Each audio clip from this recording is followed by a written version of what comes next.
మనమందరం చిన్నప్పటి నుండి ఆలయాలకు వెళ్ళే అలవాటు ఉన్నవాళ్ళమే కదా. గంట మోగించి గర్భగృహంలో దేవుడిని దర్శించుకొని ప్రసాదం తీసుకొని మనం చాలా సంతోషంగా తిరిగి వస్తాం. కానీ మీకు తెలుసా, ఆలయాలు కేవలం భక్తి కోసం మాత్రమే కట్టబడలేదు. ప్రతి ఆలయం మన శరీరాన్ని, మనసును, ఆత్మను స్వస్థం చేయడానికి శాస్త్రీయంగా నిర్మించబడింది. ఈరోజు ఈ వీడియోలో ఆలయాలు ఎలా మన ఆరోగ్యానికి, మానసిక ప్రశాంతతకు వైద్యశాలలా పనిచేస్తాయో చూద్దాం. పూర్వకాలంలో మహారాజులు ఆలయాన్ని యాదృచ్ఛికంగా కట్టలేదు. భూమిలో ఉన్న మ్యాగ్నెటిక్ ఫీల్డ్, ఎనర్జీ పాయింట్స్ను కనిపెట్టి అక్కడే ఆ దేవాలయాల్ని కట్టేవారు. ఆలయంలో అడుగు పెట్టినప్పటి నుంచి మనం బయటకు వచ్చేంత వరకు ఆ పవిత్రమైన క్షేత్రశక్తి మన శరీరంలోకి చేరుతుంది. మనలో ఉన్న నెగిటివ్ ఎనర్జీ తగ్గిపోతుంది. మనసుకు తేలికగా అనిపిస్తుంది. మన ఆలయాల్లో గోపురాలు, విమానాలు పిరమిడ్ ఆకారంలో ఉంటాయి. ఈ ఆకారం వల్ల కాస్మిక్ ఎనర్జీ కాన్సన్ట్రేషన్ అనేది ఎక్కువగా జరుగుతుంది. మనము గర్భగృహానికి వెళ్ళేటప్పటికీ ఆ ఎనర్జీ మన మీద పడుతుంది. దాంతో మన బ్రెయిన్ కామ్ అవుతుంది, మనసు నిశ్చలంగా మారుతుంది. ఆలయానికి వెళ్ళిన వెంటనే గంట మోగించమని చెబుతారు. ఇది కేవలం దేవుణ్ణి జాగృతం చేయడానికి కాదు. ఆ గంగం అనే శబ్ద తరంగాలు మన బ్రెయిన్ 2 హెమిస్పియర్స్ బ్యాలెన్స్ చేస్తాయి. మన నాడీ వ్యవస్థ రిలాక్స్ అవుతుంది. అంతేకాదు, ఆ సౌండ్ వైబ్రేషన్ వల్ల మన బాడీలో నెగిటివ్ ఎనర్జీ ఏదన్నా ఉంటే కూడా ఆ ఎనర్జీ ఫీల్డ్ అనేది డిస్టర్బెన్స్ అవుతుంది. ఆ గంట మోగించే వచ్చే శబ్దం ఫ్రీక్వెన్సీ అనేది మన శరీరంలో చాలా వరకు రోగ నిరోధక శక్తిని పెంచుతుంది. అందుకే గంట మోగించిన తర్వాత మనకి ఒక పీస్ఫుల్ ఫీలింగ్ వస్తుంది. గర్భగృహం చుట్టూ ప్రదక్షిణ చేస్తాం కదా, అది కూడా శరీరానికి శాస్త్రీయ లాభం ఉంది. ప్రదక్షిణ చేస్తే మన శరీరం అంతా మూమెంట్ వస్తుంది.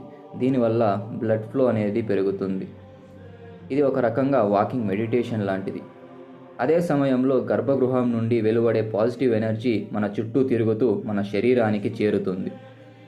అలా ఆ పాజిటివ్ ఎనర్జీ మన శరీరానికి ఎంటర్ అయినప్పుడు మన బాడీలో ఉన్న నెగిటివ్ థాట్స్ కానీ, నెగిటివ్ ఎనర్జీ కానీ అనేది డిస్టర్బెన్స్ అవుతుంది. ఇంకా ప్రసాదం గురించి అయితే ప్రత్యేకంగానే చెప్పాలి. ఇది కేవలం ఆహారం కాదు. దేవుడి ముందు ఉంచి మంత్రశక్తితో ఆహారానికి పాజిటివ్ వైబ్రేషన్ కలిపి మనకి ఇస్తారు. అలాంటిది తింటే శరీరానికి రోగ నిరోధక శక్తి పెరుగుతుంది, మనసుకు సంతోషంగా ఉంటుంది. ఇంకా దీంతో పాటు ఆలయంలోకి వెళ్ళినప్పుడు మన కళ్ళకు కనిపించే శిల్పకళ, చెవులకు వినిపించే మంత్రాలు ఇవి యాదృచ్ఛికం ఏం కాదు. శిల్పకళ మన కళ్ళకు ఆనందం ఇస్తుంది, మంత్రధ్వని మన చెవులకు శాంతి ఇస్తుంది. ఇవి 2 కలిసినప్పుడు మనసు పూర్తిగా రిలాక్స్ అవుతుంది. అందుకే ఆలయంలో 10 నిమిషాలు గడిపినా మనం కొత్త ఉత్సాహంతో తిరిగి వస్తాం. ఇంకా లాస్ట్ అండ్ ఫైనల్ ఆ విగ్రహం గురించి అయితే మనం మాట్లాడుకోవాలి. ఆ విగ్రహాలు అనేవి ఒక స్పెషల్ స్టోన్తో చేస్తారు. అవి పాజిటివ్ ఎనర్జీని అబ్జర్వ్ చేసుకొని ఒక సర్టెన్ టైంలో బయటికి రిలీజ్ చేస్తాయి. అంతేకాదు, ఎప్పుడైతే మనం ఆ విగ్రహాలకి అభిషేకం చేస్తామో ఆ ఎనర్జీ అనేది ఆ వాటర్ లేదంటే ఆ మిల్క్తో మిక్స్ అయ్యి బయటకు వస్తుంది. దాన్ని మనం తీసుకున్నప్పుడు మన బాడీలో యాంటీబయాటిక్స్ ఎక్కువగా పెరుగుతాయి.